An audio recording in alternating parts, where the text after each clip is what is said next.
beyond public benefits to private advancement, jobs, and housing. The North is often guilty of assuming moral superiority over the South because the North allows the Negro his public benefits.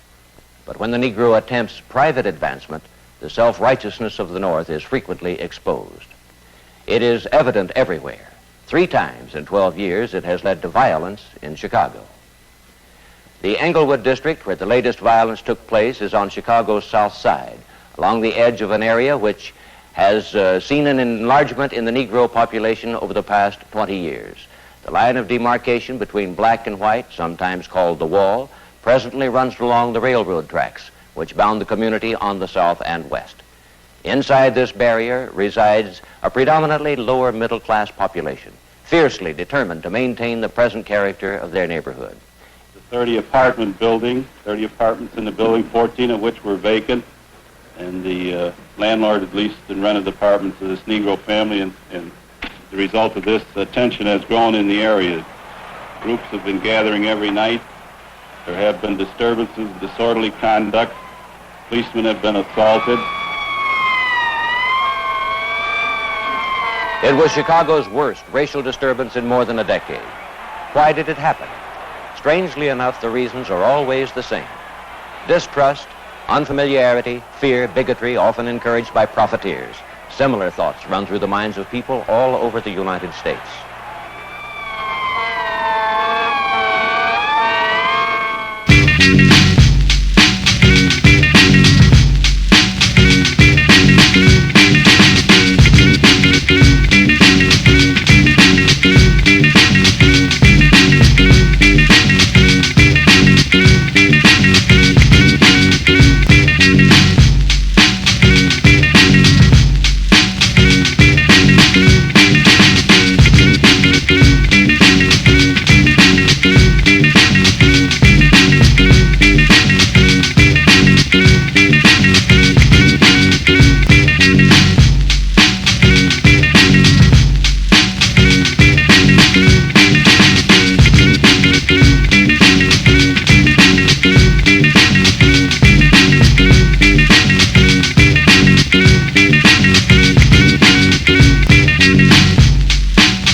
Exerting political power, the classic means of advancement for minorities in America, apparently seems too slow a method to most of those waging this struggle.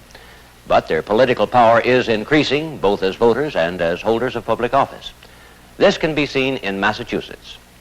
The highest elected Negro public servant in the United States is the Attorney General there.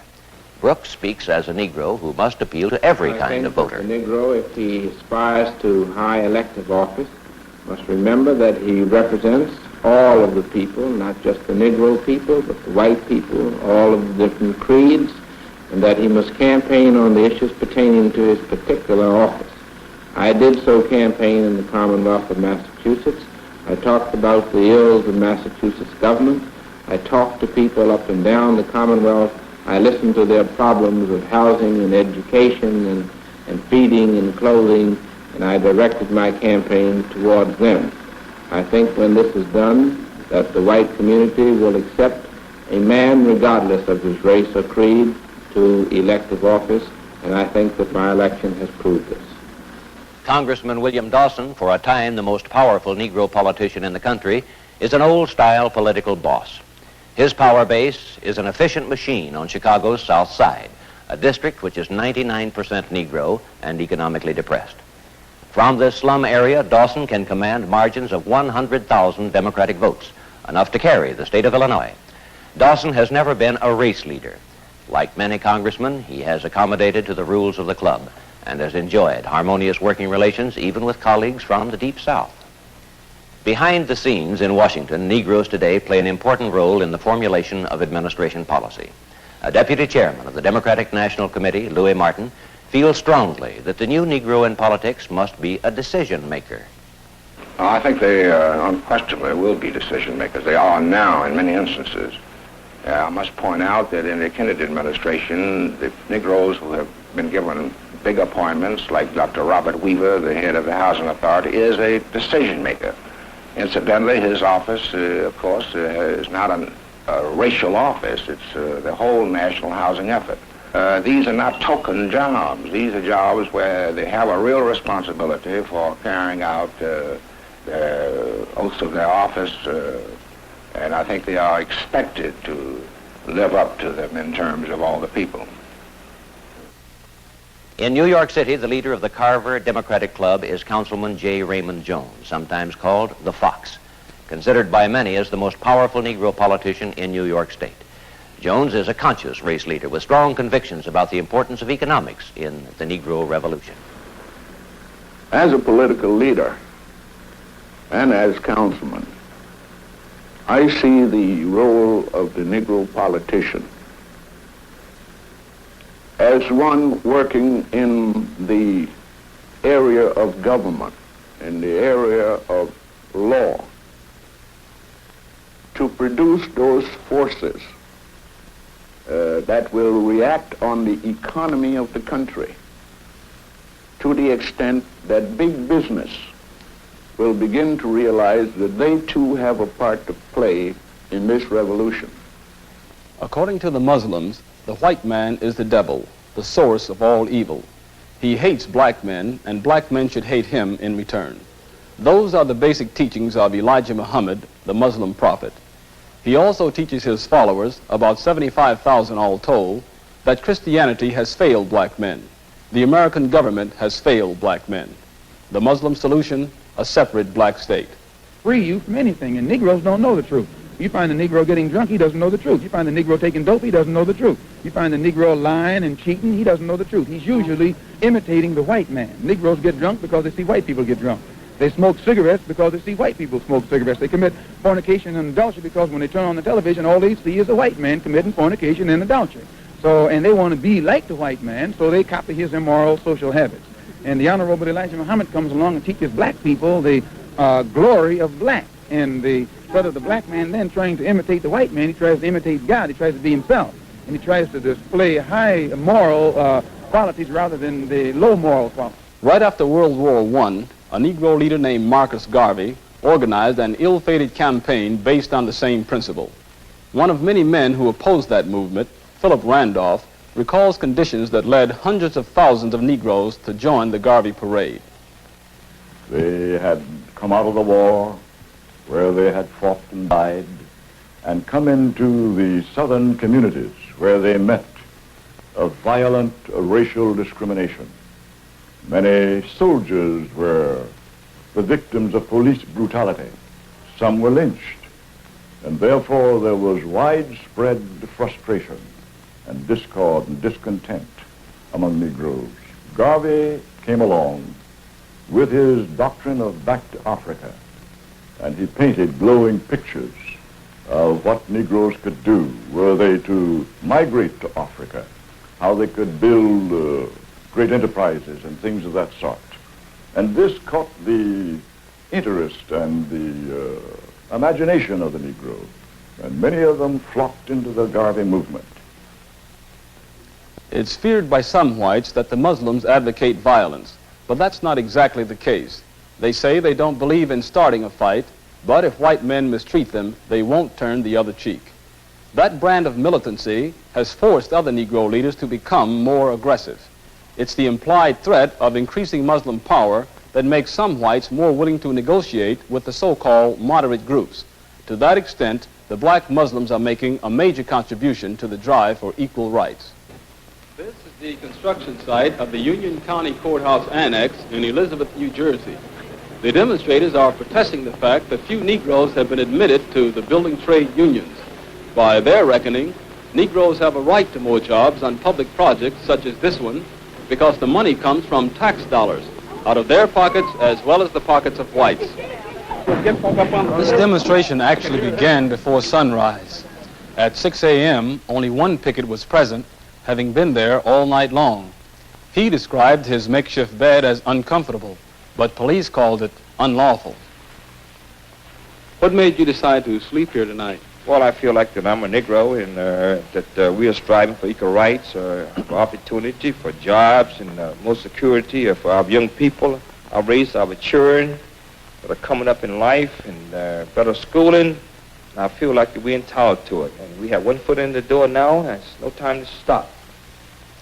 Eventually, other demonstrators began arriving in small groups. They gathered at a nearby Negro Baptist church across the street from the project. Inside, clergymen conducted a sort of pep rally for pickets, complete with songs and chants. They also told the demonstrators how to go about avoiding trouble and maintaining order at all costs. But once outside the church, it didn't take long for things to get out of hand.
When you watch demonstrations like this one, a number of questions come to mind about the ideas and emotions of the people involved.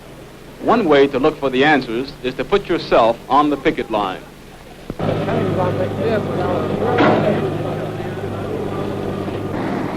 I guess the first thing that strikes you is an awareness of pride, tremendous pride.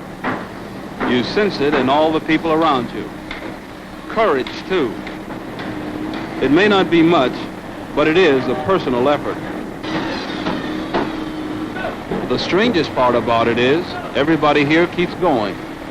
Every one of them must know deep down there's very little chance that what they want will be given anytime soon. It's something like swimming out to sea, no end in sight, no signs to tell you how much farther you have to go.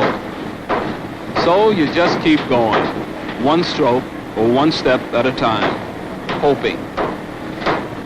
Maybe somewhere, sometime, a wise man will figure out a better way, an easier way of fighting back. I'll bet a lot of people here would like that. After a while, your feet start hurting. You get tired. You get bored.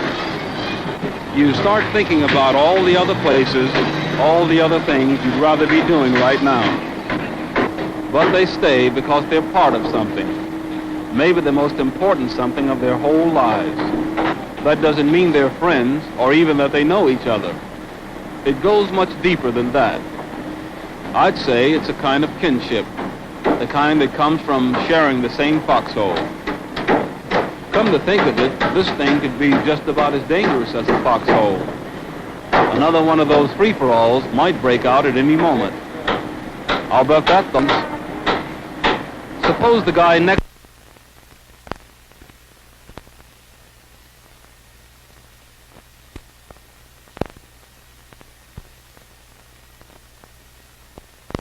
In the North, the Negro has his consumer rights and the vote, but he joins in the demand for an education. Then, what would you do? Suppose the policeman slugs you. Well, one thing's for sure, there's no comfort in thinking about it. But as you walk along, you pick up a sense of determination, even stubbornness all around you. And you can tell that if trouble does come again, not one person will run away.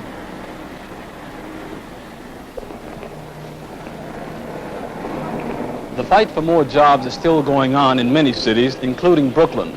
They march, sit, or lie down to dramatize their demands, and some get carried away.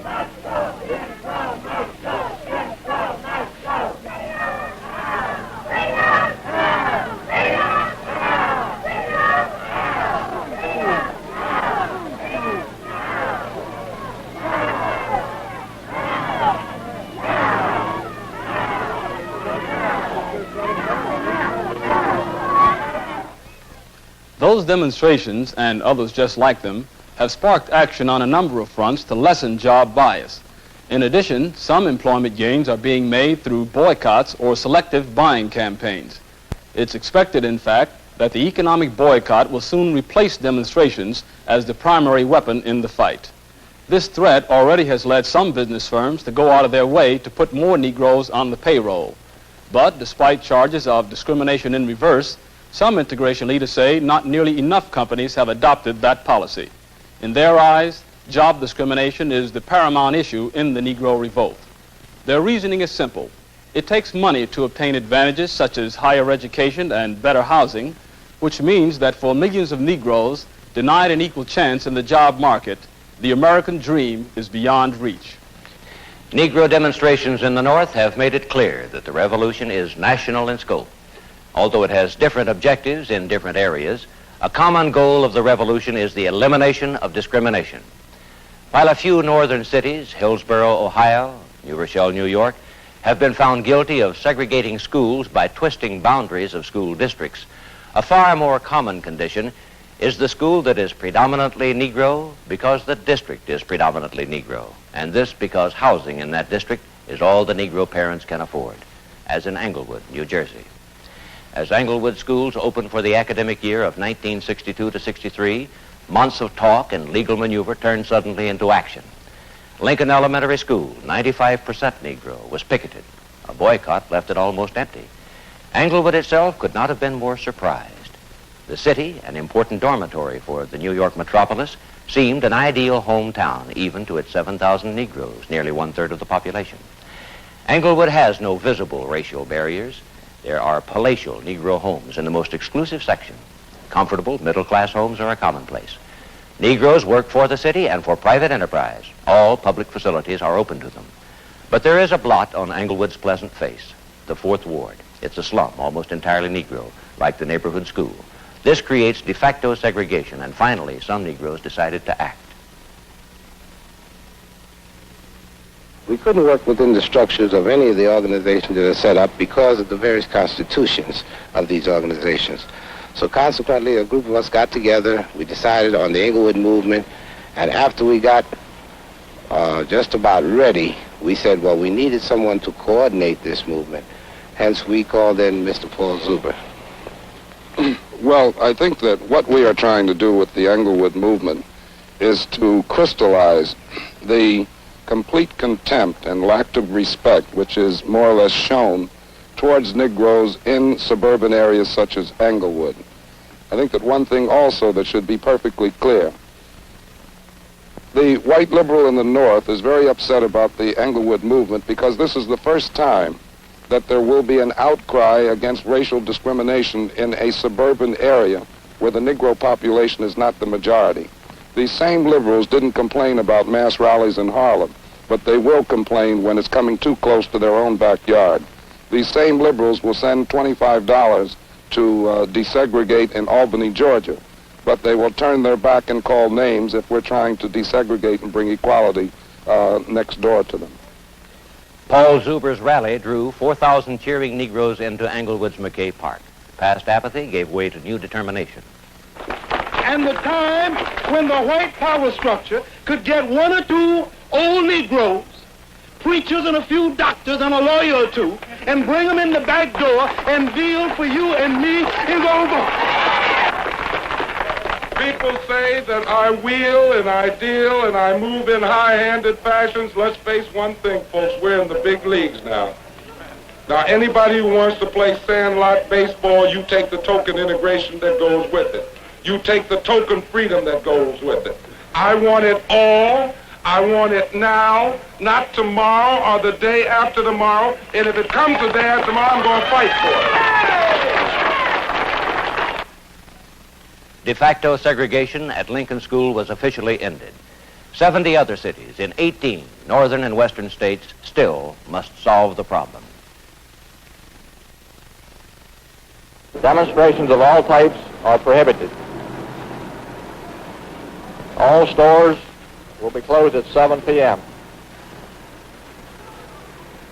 Curfew at 9 p.m. Please obey the curfew. We will not have demonstrations tonight or a mass rally. We're meeting with the Attorney General of the United States. He's working on some solution for Cambridge. So please, obey the curfew. Please obey the curfew. Guardsmen used tear gas to break up another Negro protest, and even guardsmen became the targets of the snipers. The shockwaves of the violence reached even to the White House. President Kennedy rebuked the demonstrators for having lost sight of their objectives. Governor Tawes appealed for a solution to satisfy what he called the legitimate pleas of Negroes for equality. Finally, on July 23rd, a solution was announced in Washington after long hours of hard bargaining directed by Attorney General Robert Kennedy. It called for completion of desegregation in public schools, formation of a biracial committee, construction of a federally sponsored housing project, a Negro interviewer at the state employment office, and a controversial amendment to the city charter providing for desegregation of public accommodation. Cambridge has not been a model of how to settle a racial problem. Peace is being enforced from outside the community by the National Guard.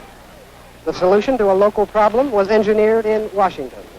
If there has been a positive side to the Cambridge story, it may be that other Eastern Shore communities have been influenced to find a more peaceful solution.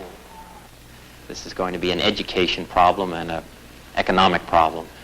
When you have such high unemployment amongst Negroes, averaging in our major northern communities 2 to 3 times that of white people, when you have heads of 1 out of every 4 Negro families in the city of Chicago that don't have employment, you have Negroes